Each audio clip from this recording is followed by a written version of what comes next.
කුරුස TV යාඥාවේ මහිමෙන් දේව වචනය. இன்றைய நற்செய்தி மத்தேயு 8:22 தொடங்கி 26 வரை. பின்பு அவர் பெத்சாயிதா ஊருக்கு வந்தார்.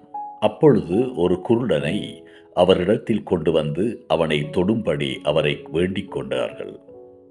அவர் குருடனுடைய கையை பிடித்து அவனை கிராமத்துக்கு வெளியே அழைத்து கொண்டு போய் அவன் கண்களில் உமிழ்ந்து அவன் மேல் கைகளை வைத்து, ஏதாகிலும் காண்கிறாயா என்று கேட்டார். அவன் ஏறிட்டு பார்த்து, நடக்கிற மனுஷரை மரங்களைப் போல் காண்கிறேன் என்றான். பின்பு அவர் மறுபடியும் அவன் கண்களின் மேல் கைகளை வைத்து அவனை ஏறிட்டு பார்க்கும்படி செய்தார். அப்பொழுது அவன் சொஸ்தமடைந்து யாவரையும் தெளிவாகக் கண்டான். பின்பு அவர் அவனை நோக்கி, நீ கிராமத்தில் பிரவேசியாமலும் கிராமத்தில் இதை ஒருவருக்கும் சொல்லாமலும் இரு என்று சொல்லி அவனை வீட்டுக்கு அனுப்பினார். இது இன்றைய நற்செய்தி.